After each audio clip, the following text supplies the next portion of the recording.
ചാനലിലേക്ക് എല്ലാവർക്കും സ്വാഗതം. ഞാൻ ഇന്ന് തക്കാളി സോസ് ഉണ്ടാക്കാനും കൊണ്ടപ്പോൾ നിങ്ങൾക്ക് കൂടി കാണിച്ചു തരാം. വായ തക്കാളി അരിഞ്ഞ് അടിച്ചെടുക്കട്ടെ കേട്ടോ, അത് കാണിച്ചു തരാം. ഞാൻ അടിച്ചത് അരിച്ചെടുക്കണം. അപ്പോൾ അത് അരിച്ചെടുക്കട്ടെ. എന്താ കൊറ്റ ഇത് എടുക്കില്ല. 1 കിലോ തക്കാളിയിൽ ഞാൻ സോസ് ഉണ്ടാക്കണത്. അതിൽ നിന്ന് ഇത്രയും കൊറ്റം കിട്ടി. അപ്പോൾ ഇനി അടുത്തത് ചെയ്യാം. ഇനി ഇതിലേക്ക് ആവശ്യത്തിന് കുറച്ച് മുളകും പൊടി,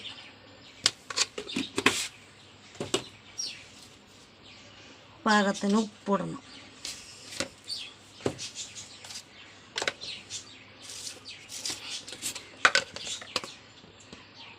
കോൺഫ്ലവർ,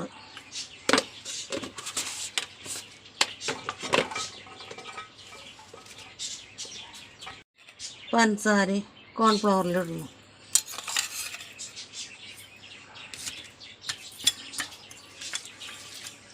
ഇതിലിത്തിരി വെള്ളം ഒഴിക്കണം.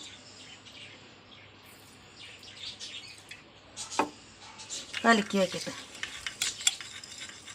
മുളകും പൊടി ഉപ്പും കൂട്ടി ഇളക്കി വയ്ക്കണം.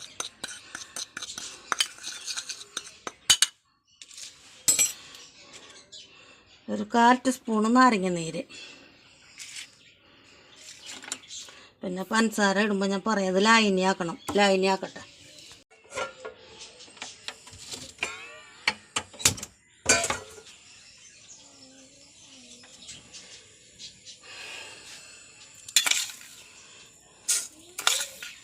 മൂന്ന് സ്പൂൺ ഇടുന്നുണ്ട്. ലായനിയാക്കണം.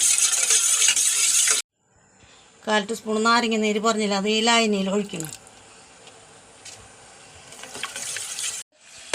പഞ്ചസാര ലായനി ഇവിടെ റെഡിയായി.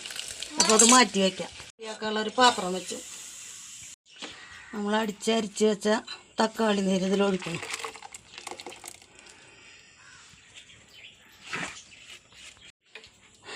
തിളച്ച് പാകമായി വരട്ടെ.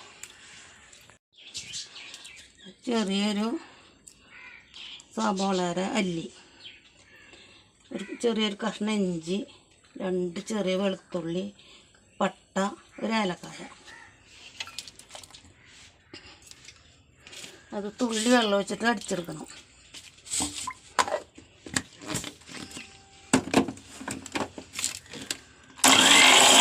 അടിച്ചെടുക്കണം. തരികളൊന്നും അതിൽ വീഴാൻ പാടില്ല.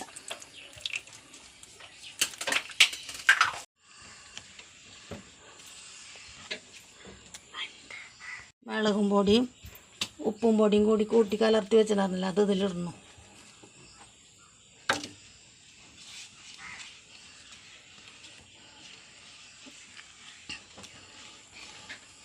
വെളുത്തുള്ളി, ഇഞ്ചി, സബോള, ഏലക്കായൊക്കെ കൂട്ടി അടിച്ചത്, കറുകപ്പട്ടയൊക്കെ കൂട്ടി അടിച്ച നീര് ഇതിലൊഴിക്കണം.